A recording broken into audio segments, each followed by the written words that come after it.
Oui, bon, plusieurs informations au cours du week-end.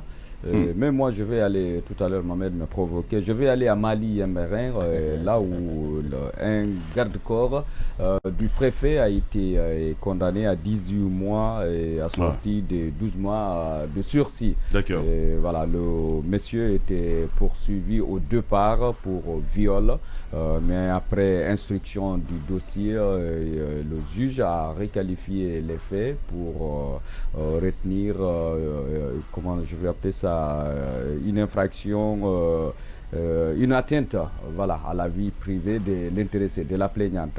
D'accord. Le monsieur, finalement, il a été condamné, comme je disais au départ, à 18 mois de prison ferme assorti de 12 mois de sursis. Et dans cette décision encore, il a été condamné au paiement d'une amende d'1 million de francs guinéens. À cela s'ajoute l'intéressé, il est interdit de rester à Mali pendant 3 ans à compter du 2 septembre prochain.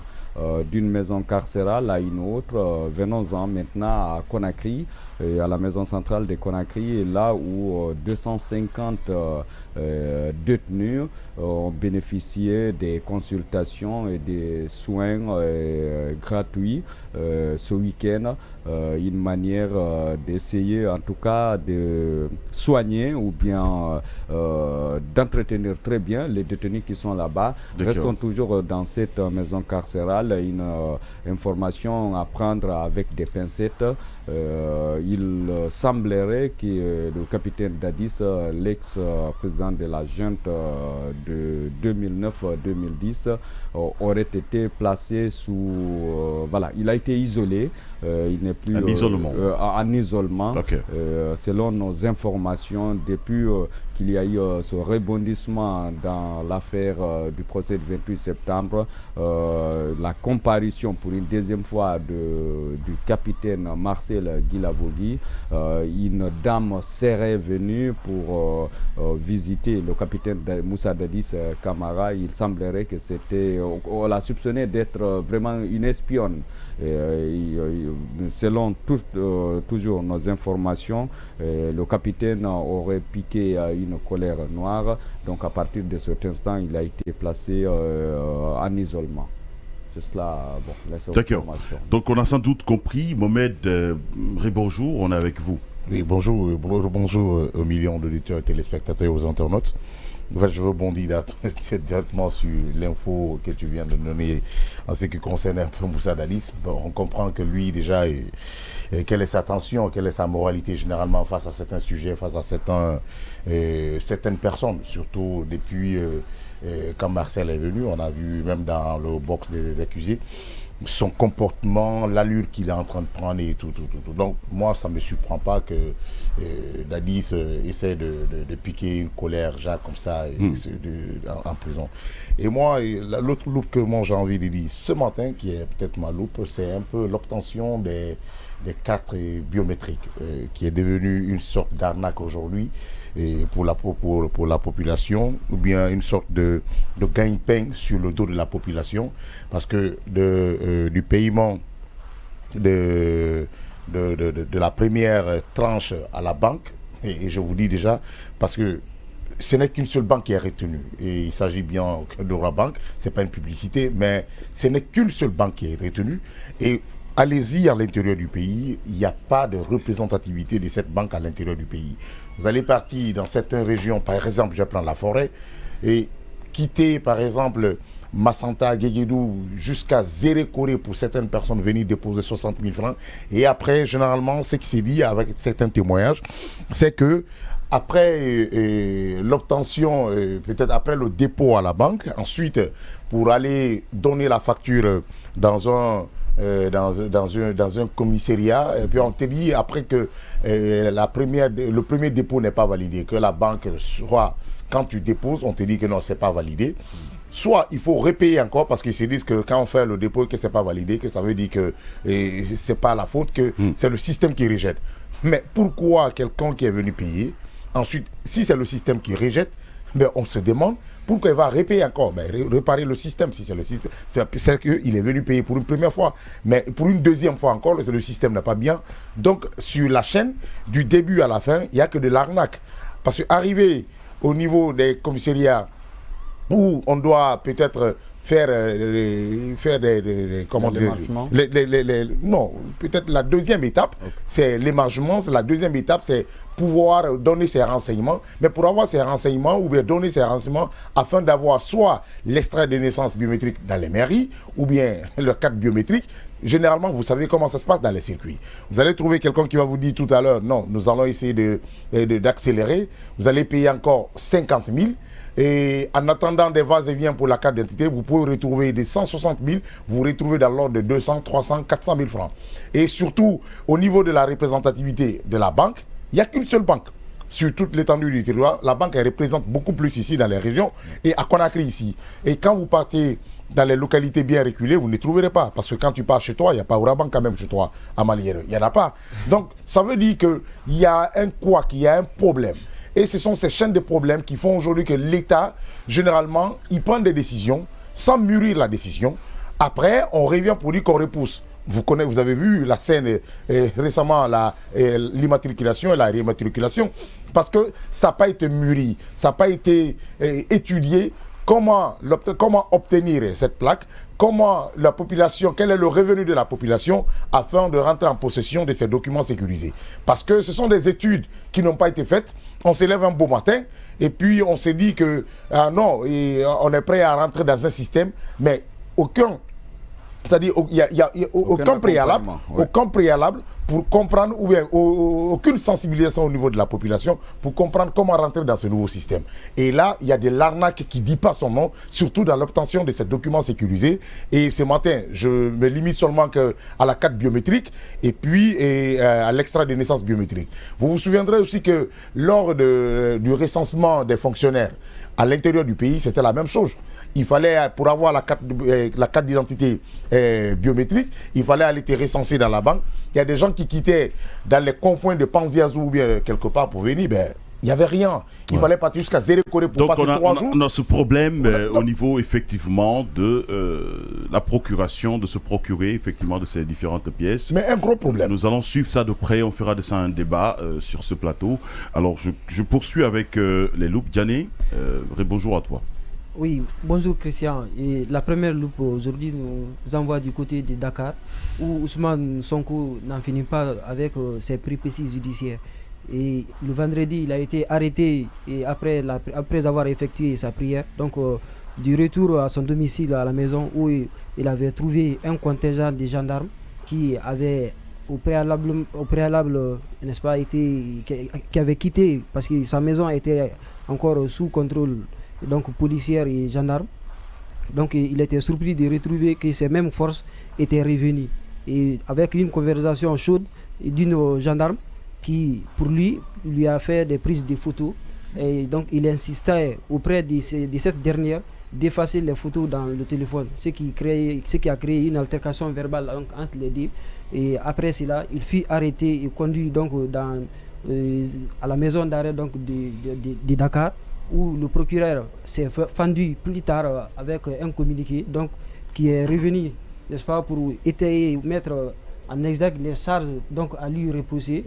Donc de ce côté, il est reproché à Ousmane Sonko donc, de ces appels incessants à l'insurrection, donc de complot contre l'autorité de l'État, et également aussi de collaboration avec des terroristes du côté de Dakar. Et c'était la première loupe. La seconde loupe qui nous envoie du côté de la République centrafricaine, où hier le peuple de ce côté était appelé donc, dans les urnes pour à l'effet donc, de valider le projet de nouvelle constitution qui est de ce côté. Mais malheureusement, le scrutin s'est déroulé avec peu d'engouement, parce que sur les 2 millions qui étaient appelés, il y avait un constat d'absence dans les bureaux. Et également aussi suite à l'appel des acteurs de la société civile, également aussi des grands constitutionnalistes de ce côté. Je parle en la personne de Jean-François Akanji Kombe, donc qui a appelé au peuple de s'abstenir de participer à cette mascarade électorale de ce côté là-bas. Et la troisième loupe, c'est du côté de l'Afrique du Sud, où le leader Zulis Malema appelle aux autres dirigeants du BRICS, n'est-ce pas, à boycotter le prochain sommet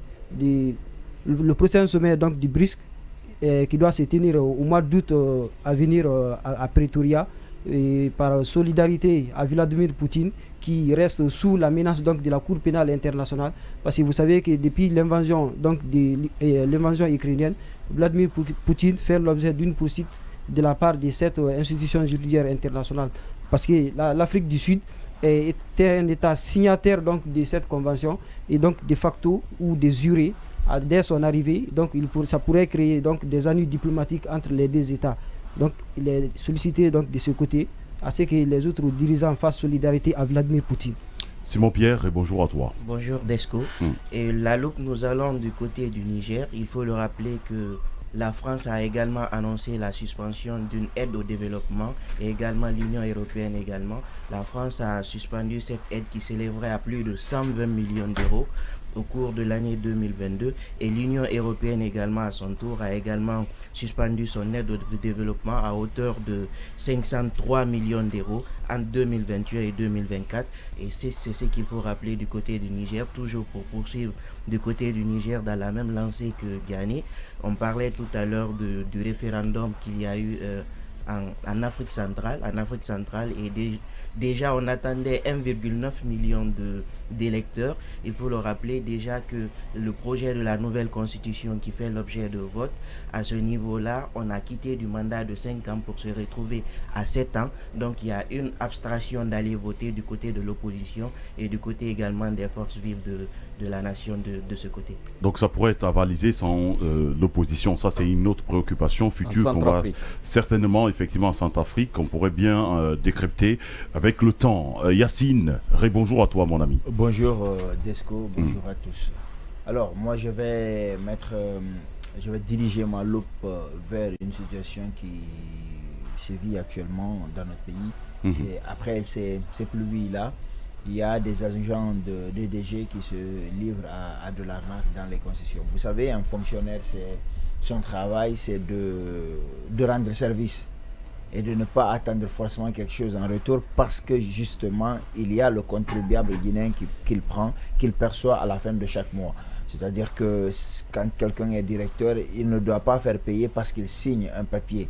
C'est son travail de signer ce papier, il est payé pour ça.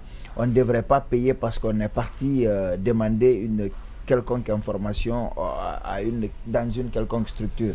Parce que justement, c'est ça le travail. C'est comme quand vous partez porter plainte au commissariat. Vous ne devrez pas payer pour la plainte parce qu'eux, ils sont là pour ça.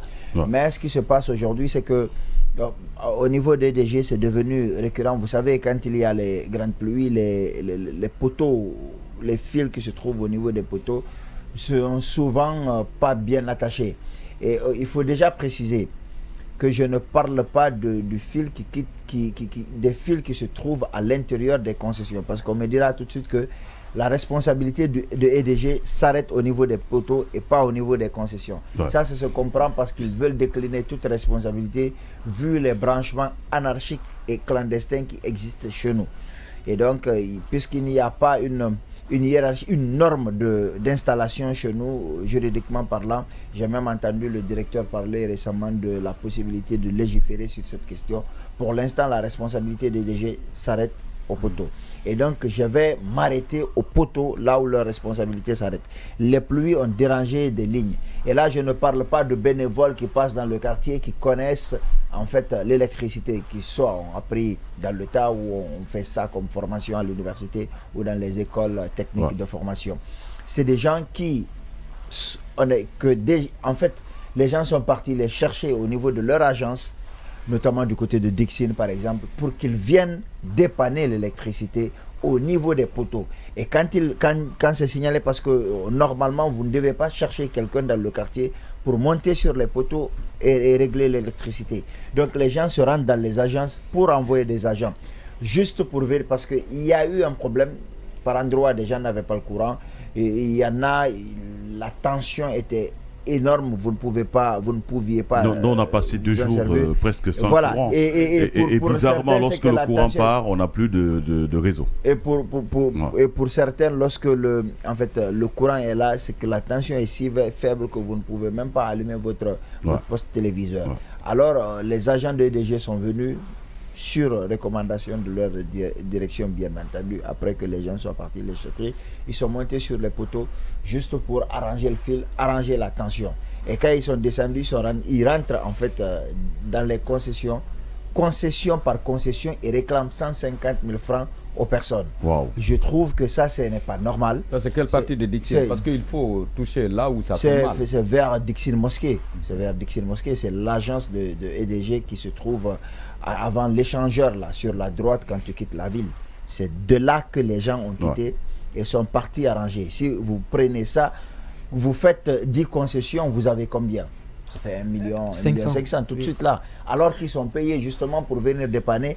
Mais si ça continue comme ça, qu'est-ce qui va se passer? C'est que les gens ne vont plus se tourner vers EDG, vont partir vers des bénévoles dans le quartier. Et la conséquence, c'est qu'il va y avoir de mauvaises installations. C'est des courts-circuits à répétition. Je trouve ça absurde, anormal et malhonnête. Et il était de mon devoir donc de préciser. De toute façon, lorsque la population paye l'électricité, c'est de votre devoir et responsabilité de dépanner. Lorsque c'est sur les poteaux, peut-être à l'intérieur des concessions, vous n'arrivez pas, mais sur les poteaux, c'est votre responsabilité. Ou soit vous faites gratuit l'électricité et en plus, on vous paye l'installation, parce que quelqu'un qui paye quand même 150 000 pour venir simplement à une réparation, ça fait 1,5 million pour un seul poteau. Alors, pendant que même sa facture ne fait même pas ça, parce que tu vas voir ces familles, il n'y a pas de climatiseur sur certains, donc la facture sera entre 80 50 000. Pour certains, c'est moins de 150 000. Donc, en fait, ils n'ont pas le courage. Emmanuel, on se tourne vers vous pour la suite. Oui, rapidement, 2 loupes. La première loupe, c'est déjà les services de sécurité qui se sont dotés des numéros verts qu'ils ont mis à la disposition du grand public. Donc ces numéros verts serviront certainement à appeler les tu me regardes avec tes gros yeux, pourquoi? Il faut laisser terminer. Parce que c'est pas des bons numéros. C'est le matin, reste tranquille. Non. Reste tranquille. Je peux pas te laisser aller dans l'arnaque comme ça. On a eu combien de numéros d'empêchement? Ça existait, ça n'a jamais fonctionné. Mais c'est une information. Qu'est-ce que j'ai dit? Oui, après tu feras tes commentaires. Il faut me laisser finir. Vous êtes tous sur ce plateau, j'ai dit vous savez de quoi je parle. Allez-y, mon frère. Quand on donne l'information, aux gens ont les points d'information. Permets-moi de donner mon droit d'informer. Donc, ils ont donné des numéros verts. Le 110 pour les tracasseries policières quand vous avez des problèmes avec la police, et le 18 pour les sapeurs-pompiers, et le 117 pour des problèmes de sécurité quand vous vous faites agresser. Donc la police s'est dotée de ces numéros verts. Et attention, il ne faut pas faire comme Kourouma, juste tenter pour fausse alerte. Attendez qu'il y ait vraiment un problème avant d'appeler, parce que c'est important de le souligner. Les fausses alertes, même pénalement, on peut te poursuivre pour ça. Juste appeler pour s'amuser, non, ce n'est pas le cas. Il faut appeler quand on a un problème. Donc quand Kourouma aura des problèmes avec des policiers, on va prier qu'il ait des problèmes. Pas de ça, des problèmes quand même. La seconde loupe. Il veut tellement tester les numéros. La seconde loupe. Le temps n'est pas trop galère avec nous. Emmanuel, ça passe pas. La seconde loupe, peut-être, c'est l'appel aux sauvegardes du patrimoine. Aujourd'hui, nous avons la maison de Dame Mama Africa, Myriam Makeba, du côté de Dalaba, dans les montagnes de Dalaba, qui est en état piteux, en délabrement. Il faut rappeler que cette maison lui avait été offerte par le président Sékou Touré en 1970 pour son combat pour la libération. C'est tout ce qu'elle avait trouvé asile en Guinée à un moment donné. Mais aujourd'hui, cette maison qui est pleine d'histoire, pleine de mémoire aujourd'hui, malheureusement, depuis le décès de Myriam Makeba en 2008, est totalement abandonnée. Elle n'a pas de famille. Elle a une famille justement, son petit-fils serait venu. C'est pas à l'État de régler ça. Je peux finir. Attention, c'est un patrimoine. Sa petite fille. C'est un patrimoine historique. Attention. Il serait venu pour ça, mais il n'y a pas eu de suite. Aujourd'hui, on lance un appel aux autorités pour pouvoir conserver, parce qu'il y a des objets d'histoire là-bas. Il y a même des tableaux signés par Sékou Touré qui lui avaient été offerts. Ce sont des endroits aujourd'hui où les jeunes peuvent se commémorer le fait. On sait tous que dans la sous-région, il y a même des habitations aujourd'hui. Quand on sait qu'on n'a pas de miseux, le patrimoine historique, ça fait partie. Ce sont des lieux qu'on peut conserver, qu'on peut garder aujourd'hui. À l'image de la case de Bellevue, même si on l'a rendu à la famille de Sékou Touré aujourd'hui, c'est un endroit quand même qui est plein d'histoire. qui a reçu beaucoup de présidents. Donc la maison de Makeba aussi, on pourrait faire le même geste et conserver ça pour tout. Faire le même geste, ce sont effectivement des interrogations que nous allons nous poser dans un futur temps. Mais ce qui reste clair, le patrimoine culturel, il faut quand même bien entretenir. Au revoir. On se reprend juste après. Comme tu le dis, que les gens viennent pour se requinquer sur l'histoire, je suis entièrement d'accord. C'est vrai que tout à l'heure, il y a quelqu'un qui disait que c'est privé. Oui, c'est privé. Mais aujourd'hui, Myriam Makeba, c'est une icône. Elle a été panafricaine. Ouais. Elle a été une icône quand même pour la lutte de la libération de l'Afrique. C'est pas parce qu'on a remis une case à Myriam Makeba qui est privée que nous, l'État, ou bien l'État ne puisse pas mettre la main à la poche pour essayer de rénover la case. Surtout, vous venez d'informer, de dire que sa fille est là, dans ces cadres, pour essayer de remettre en état la maison. C'est pas parce que c'est privé que l'État ne peut pas venir au moins pour essayer de mettre certains patrimoines ou bien certaines maisons ou bien certains bâtisses dans le portefeuille historique de l'État. Parce que c'est un lieu où... attends, je viens.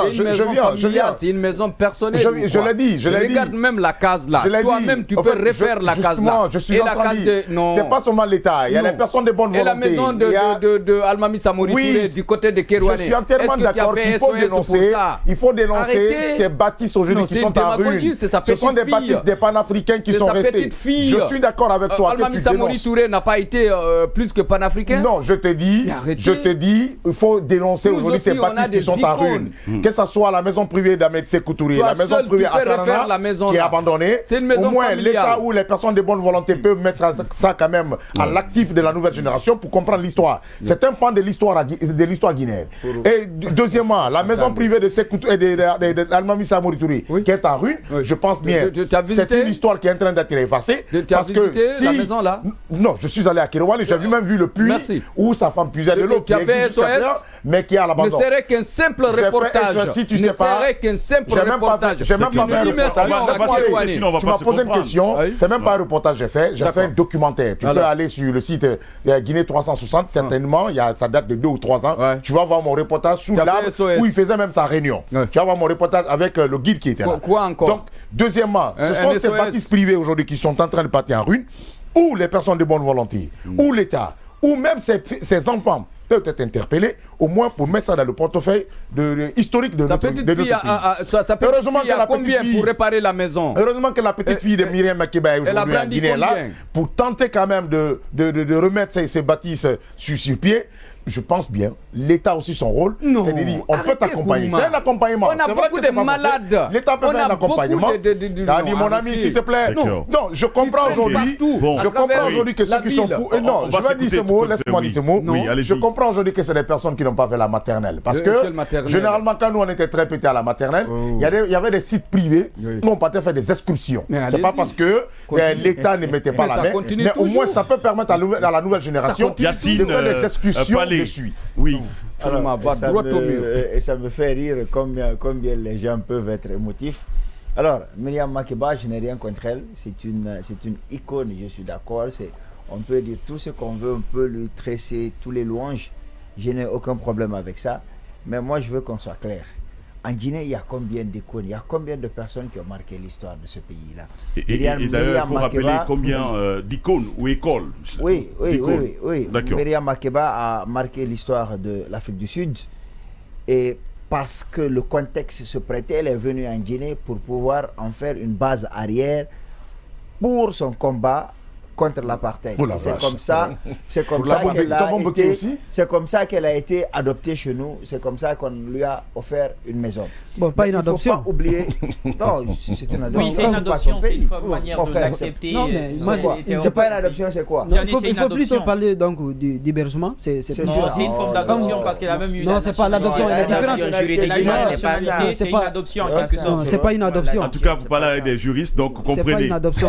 Alors, non, c'est au juriste. Oui, même tout n'est pas juriste en fait. Non, bah voilà, c'est pas un juriste qui parle. Dans le contexte social, je continue de dire que. C'est pas un juriste qui parle, mais c'est un juriste qui analyse ce qui est en train de dire la langue de Molière. Mais c'est pas un juriste qui parle. Moi, je dis que c'est une adoption. Heureusement qu'il est sur ce plateau. Le sociologue confirme que c'est une adoption. La Guinée l'a adopté et tout ça. Je continue sur mon envolée lyrique. C'est pas possible. Alors, j'étais en train de dire que donc elle a mené un combat et c'est comme ça qu'elle a été reconnue comme étant guinéenne et tout ça. Mais je dis que dans notre histoire, il y a des gens qui ont marqué le pays là plus que lui. Où se trouve aujourd'hui la maison de David Tondo? Son véhicule qu'il utilisait est en ruine chez lui. Où se trouve aujourd'hui, il y a des personnes qui ont marqué notre histoire, qui se sont battues pour ce pays, qui sont mortes pour ce pays et qui sont dans l'anonymat. Il n'y en a pas beaucoup qui connaissent ici Lofo Camara. Il y a peu de gens aujourd'hui se rappellent de Adjambalia. Donc je dis qu'il y a des personnes, notamment le Afia 77, qui ont marqué l'histoire de ce pays, qui sont morts dans l'anonymat. Il y a des gens qui sont dans le Bembea Jazz National, qui sont en train de, qui ont rapporté des devises à la Guinée, qui sont en train de mourir dans la misère. C'est à ces personnes-là, c'est pour ces personnes-là qu'il faut faire des gestes. Mais la maison de Myriam Makeba, c'est une maison privée. Si c'est pour la récupérer, la mettre dans le portefeuille de l'État, je suis d'accord. Mais si c'est pour la réparer pour son enfant, je ne pense pas que Myriam Makeba soit plus légitime que mon grand-père qui est parti combattre pour la France et qui est revenu. On ne connaît même pas ton grand-père. Il a été son grand-père n'est pas une icône. Son grand-père est un modèle pour sa famille. Myriam Makeba est un modèle pour l'Afrique. Il ne faut pas qu'il se compare. Son grand-père a été qui? C'est pas parce que son grand-père avait la première, deuxième, le 14, 18, 39, 45. C'est mon grand-père. Mon grand-père avait l'Indochine, il a fait plein de trucs. Il était à la porte du four crématoire. Son grand-père n'est rien par rapport à Myriam Makeba. Fait sa promotion. Myriam Makeba était africaine et panafricaine. C'est le monde qui connaît. Son grand-père a pas sa famille, son village. Qui connaît son grand-père? Personne là. Bembea. Voilà, d'accord. Revenons dessus. Bembea a commencé ses entraînements, la permanence au niveau de Beila. Rien n'est fait. Cette permanence est en ruine. Il faut reconstruire ça. Vous êtes en train de parler sans rien dire. Parce que c'est ce que je suis en train de dire. Je l'ai dit tout à l'heure. C'est ce que je disais tout à l'heure. Au moins qu'on essaie de remettre sur pied ces sites-là. Vous êtes en train de parler sans rien dire. Vous êtes en train de parler sur ce qui est important. On va s'écouter, les gars. On va s'écouter, les gars. D'accord, vas-y. Laisse-moi bavarder. Mais pas ton grand-père, s'il te plaît. Je rappelle qu'il fait partie des tout premiers gendarmes qui ont constitué l'armée guinéenne. Il est mort pour la patrie. Mon ami, fais la publicité de ton grand-père. Mon grand-père a été en Indochine, à la porte du four crématoire de Hitler. S'il te plaît. Non, son combat c'était pour la Guinée, mon ami. Non, c'est pas pour la Guinée. Attention, c'était pour la France. C'était pour la France. On s'en fout de ce que mon grand-père a fait pour la France. Pour l'instant, Myriam Makeba, c'est un modèle. Donc il est français. On y va avec toi, Yassine. On va finir avec toi rapidement, oui. Vous allez prendre, il y a un certain nombre, il y a des enseignants qui ont servi sous la Révolution, qui ont servi loyalement et bien, qui sont aujourd'hui sans toit, qui sont en train de mourir de leur belle mort. Pour une futilité, pour un domicile. Il y a combien de domiciles? Pas n'importe quel domicile aussi. Privé. Ce n'est pas du n'importe quel domicile. Mais on va écouter. Non, mais Desco, on va l'écouter. Il ne faut pas permettre que le gars la glisse. On parle de Myriam Makeba. Si tu vas l'écouter, si tu entends qu'on discute, c'est parce que Myriam Makeba, c'est une icône. Exactement. C'est pas parce que ton enseignant qui a fait la lutte alors que l'école d'Onka qu'on ne connaît pas. Myriam Makeba est quelqu'un qu'on connaît. Il a le droit de dire ce qu'il veut. Non, mais il glisse là. Personne n'a contesté le côté icône de Myriam Makeba. Je précise que Morikanté aussi fait une icône. Je précise que Sori Kandia fait une icône. Où se trouve aujourd'hui la famille d'Aboubacar Dimba? Ils sont là. Jazz National. Ils sont là. L'ensemble instrumental, l'orchestre Sili. Où se trouvent ces gens-là? Je dis encore une fois, il faut qu'on ouvre les yeux, qu'on arrête le populisme. Myriam Makeba, ça a été une icône, elle a chanté, etc. Mais elle a chanté pour elle-même, ce que ça a rapporté, ça lui a rapporté. Il ne connaît même pas l'histoire. Il ne sait même pas exactement ce qui s'est passé dans la vie de Myriam Makeba. Il faut récupérer si c'est pour récupérer la maison et en faire une maison qui appartient à l'État, d'accord. Mais si c'est pour réparer pour sa petite fille, en plus Myriam Makeba est même décédée. Quand même, en attendant, le président est en train d'offrir des maisons à des personnes. Donc si on peut faire, il est en train d'offrir des maisons à des personnes. C'est censé. Maintenant, au moins si on peut mettre, j'ai bel et bien dit, je place ce mot rapidement, j'ai bel et bien dit, si l'État peut accompagner. Non, il ne doit même pas le faire. Pourquoi? Que ce soit l'État, que ce soit les personnes de bonne volonté, on discute sur ces plateaux de quelqu'un quand même. On n'a jamais dit le nom de... On n'a jamais dit le nom d'une autre personne qui n'est pas connue. On parle de Myriam Makeba. Si tu vois, on discute, c'est parce qu'elle a été une icône. Kourouma, si en aucun cas, tout ce que vous avez dit, vous êtes en train de dire pour la réparation de ta maison. Non, ma maison, laissez tomber. Je ne demande pas à l'État de venir. C'est la même chose. Mais je parle de certaines personnes, comme il a si bien dit, là, avec ces icônes qui sont passées, ces hommes historiques qui sont passés, même si le domicile ou bien ceux qui l'ont possédé est privé, l'État peut accompagner pour mettre sur pied afin que la nouvelle génération sache l'histoire. D'accord, on écoute Emmanuel. Oui, moi je comprends les positions des uns et des autres et j'ai écouté Yacine avec intérêt, il n'a pas tout à fait tort. Et ce qui est d'autant plus important, c'est de rappeler que c'est ce débat de Myriam Makeba qui nous amène aujourd'hui à nous souvenir de ces personnes-là. C'est pour vous dire l'importance et la place du patrimoine dans le développement d'un pays. C'est parce qu'on a parlé aujourd'hui du cas Myriam Makeba qu'il a eu l'occasion certainement d'évoquer ces cas isolés aujourd'hui qu'on a, ce qui ramène le débat du patrimoine aujourd'hui, tout ce qui est historique dans notre pays. Qu'un domicile privé même soit transformé en patrimoine, il n'y a rien de mal à ça. Il y a des maisons de gouverneurs aujourd'hui qui sont visitées un peu partout dans le monde à cause de la place, la représentativité historique de la maison. Donc aujourd'hui, on peut bien vouloir, comme les Bembea Jazz connaissent ça, moi je soutiens bien son idée, connaît ça pour toutes les autres personnes, mais il ne faut pas aussi jeter l'anathème quand on veut le faire pour Myriam Makeba, quand c'est une dame qui a eu quand même sa place dans l'histoire de la Guinée, dans l'histoire de l'Afrique entière, surtout que son domicile est chargé d'histoire, comme je l'ai dit. Il y a le gardien même. Profité de l'hospitalité de la Guinée. Elle a profité, c'est justement ça. Ça c'était la révolution. La Guinée aussi a profité de l'hospitalité d'autres pays. La Guinée a été aidée par d'autres pays aussi. C'est justement ça. La maison de Yaka de Diawara. Elle a profité justement. Il faut la rénover. Allez-y dans d'autres pays, on va vous montrer s'il vous plaît, elle a profité de l'hospitalité de la Guinée. C'est aussi un bon souvenir. C'est aussi un bon souvenir pour les relations, pour ces Sud-Africains qui viennent, qui disent que oui, c'est ici Myriam Makeba a été. Ça renforce les liens, le souvenir de la Guinée qui a été à un moment donné de l'histoire proche de toutes ces nations qui étaient opprimées dans le monde. Moi, je pense que c'est sur ça qu'il faut miser. Et puis, on néglige ce facteur aujourd'hui. Mais tout ce qui est patrimoine, tout ce qui est site, on l'a tellement dévalorisé dans notre pays qu'aujourd'hui, quand vous avez besoin de faire quelque chose, d'excursion avec des enfants, quand vous avez besoin même de connaître des icônes. J'aime bien l'intervention de Yacine quand il parlait de certaines icônes qu'on ne connaît même pas. Tout ça, c'est dû à quoi? Parce qu'on n'a pas su valoriser notre patrimoine, on n'a pas su valoriser nos icônes. Aujourd'hui, il n'y a même pas de traces de ce qu'on fait. Quand vous prenez même le Camp Boiro, le Camp Boiro aurait pu aujourd'hui constituer un site historique, des vestiges pour voir ce qui s'y était passé. Mais aussitôt, on a eu le régime du CNDD, ils ont fait pousser des bâtiments de béton. Aujourd'hui, nulle part au monde, quand il y a ce genre d'événement, aussi douloureux que ce soit, on garde dans l'histoire. On fait en sorte que les gens puissent commémorer ces moments, puissent connaître ces moments. Mais aujourd'hui, en Guinée, on a tout rasé, on a tout mis de côté, on n'a pas de patrimoine, on n'a aucun endroit où les enfants peuvent dire oui, là je connais, là j'ai entendu parler de ça, je peux me ressourcer. C'est l'occasion peut-être pour les autorités de réfléchir à ces cas isolés de Bembea Jazz, de toutes ces icônes, des véhicules aujourd'hui de Ahmed Sékou Touré qui pourrissent dans les garages, qu'on peut restaurer, qu'on peut mettre même au musée pour que les enfants puissent voir ces limousines, tout ça. Donc aujourd'hui, moi je pense qu'il y a tout intérêt à valoriser tous ces sites pour le développement du tourisme et de l'hôtellerie, et ça rapporte même des sous aujourd'hui un peu partout dans le monde. En tout cas, on a un internaute qui nous envoie un message sur Facebook qui le rappelle sur le live que Mohamed Kembo Silla, qui rappelle rapidement qu'avant de demander de l'argent de gauche à droite, tous ces gens-là, ils ont leur droit d'auteur qui ont été bouffés par des gens qui ne faisaient même pas partie de ces organismes. Il faut faire en sorte que les musiciens gagnent dans leurs droits d'auteur comme partout dans le monde. Il faut arrêter d'être quémandeurs. Je crois que c'est un de nos internautes qui nous envoie ce message. Ce qu'on va faire, ce que je vous propose, parce que le temps n'est pas galant avec nous, je vais ouvrir ce débat demain, si vous acceptez. Nous faisons un débat sur l'histoire, le patrimoine culturel de la République de